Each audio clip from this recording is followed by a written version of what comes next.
Whew. We got trucks everywhere. It's time to assess the damage on the old 7.3. Time to get her unloaded, and of course I picked the hottest day out.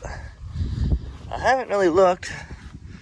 Nope, no leaks on the trailer. That's good. We'll get her unloaded, get her camera cleaned off, get her up in the driveway, and start to assess our damage and what happened. But first, when trucks come in, they must get a bath, especially before crawling underneath them and working on them. Now, this thing, you know the paint's rough on this thing, but it's dirty, deserves a bath. Let's get her cleaned up here.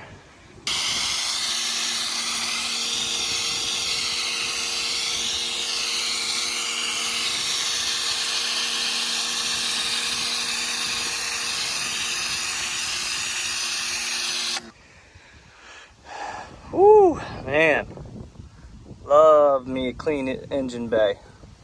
You'll never regret washing your engine bay when you go to work on something under the hood.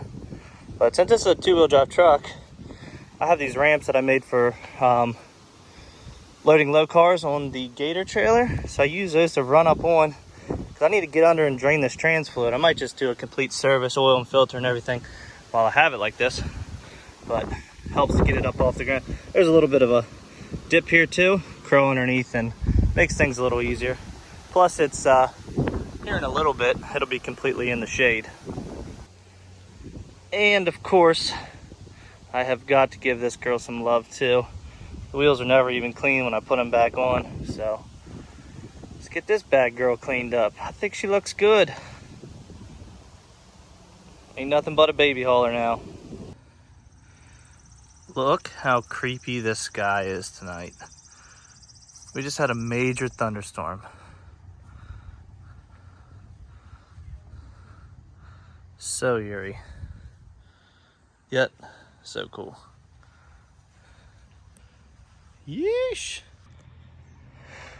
Alrighty, well, I guess today we'll actually start to make some progress on putting the trans cooler in this thing.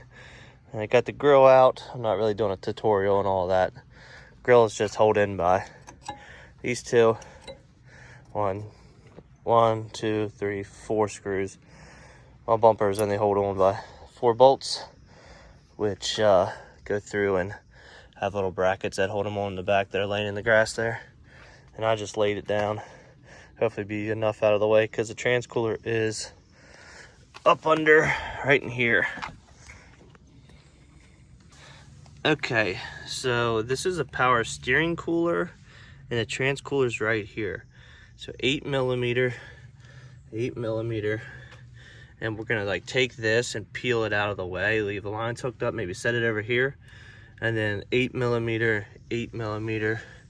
You've got right here 8mm, and one on the other side as well.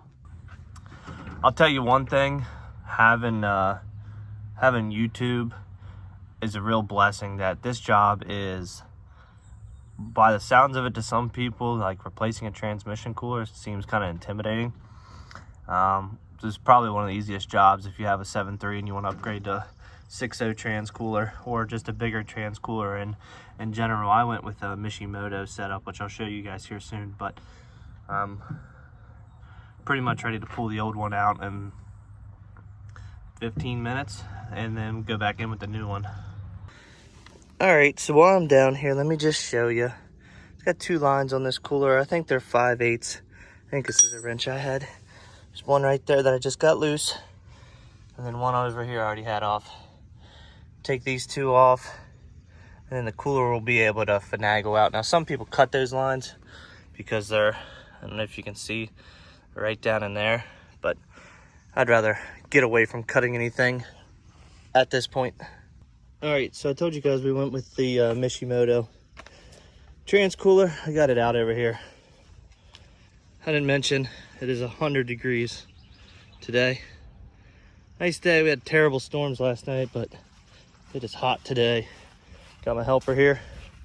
Here's the stock cooler. So let me slide it, make them even.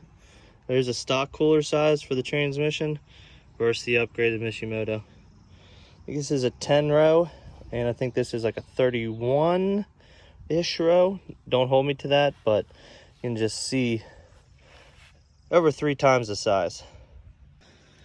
All right, so I am gonna have to cut those hoses, but now that they're exposed, it's easy because this goes from 3/8 line, which is factory size, up to a 1/2 inch line, which goes into the cooler itself. So they already have this spliced. I'm guessing there's like a barb or something in there. And then they give you correct size hose clamps and correct size hardware with like bushings, keep vibration down. But we will have to cut those lines, but that's the easy part now because they're exposed. So I'm just gonna kind of get everything rigged up and get ready to place this new one in there. All right, so if we crawl under here, we can see our 2 trans cooler lines. They just had hose clamps on them. I went ahead and loosened them up, just made a little bit of a mess, dirt falling everywhere, and pulled those off. They snake through, let me show you, hold on. Snake through right there. See that little opening? These are the lines. This is the long one that goes to the driver's side, shorter one that goes to the passenger side. They were covered up with some wire loom to prevent chafing where it comes through that small slot. So we're going to put this back on, even though the hose they give you is a lot more stout. Okay, so we're making progress. We've got the cooler in, and I found it actually easier to come from the top. What I did from the top here, let me flip the camera around, I'll show you guys. What I did is peel this back, took my hood latch off, took the brackets for the AC condenser off, and I was able just to, you can see it down in there, I was just able to drop it straight down in and get the brackets lined up.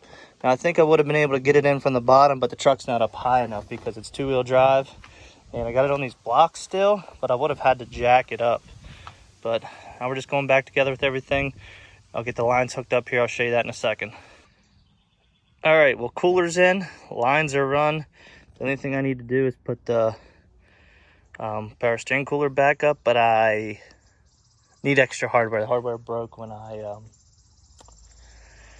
took it out, so we'll mount that back up. And it's funny that we had to take the bumper off because actually this is kind of irrelevant, but the horns for this truck are up in there. See that like brass color? And the horn stopped working in this truck, so we'll put a new one in while we have the bumper off, and this project will be done. Now my shipment came today. I've got Amsoil transmission fluid to put in this thing. I ordered, got about 10 quarts on hand. Say about 5 to 6 comes out on the drain and fill, because I did drain the transmission, not knowing really the condition of that fluid, but it looked great. It was bright red, didn't smell burnt or anything, which makes me happy. So put all new transmission fluid in it. I'm thinking with the cooler, it's going to take an extra quart. So I'm thinking it's going to take somewhere around, I don't know, 7 to 8 or so.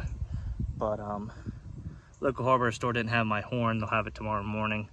I don't feel like wrapping this up today anyways. I'm going to go jump in the pool because it's pretty toasty out here today. And then, yeah, I'll fill you guys in on how it works. And thanks for watching this video. I'm going to probably end it here, because the rest is just putting the bumper back on and all that, and filling it up with fluid, which is kind of boring.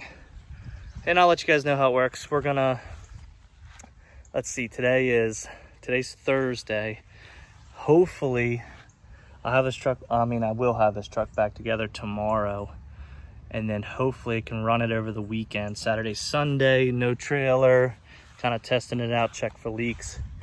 And then on Monday, all things considered, I'll have a load to go out. I'll pick that load up tomorrow with another truck and have it ready to go, take out early on Monday morning and start bringing some money back in. See you guys on the next one.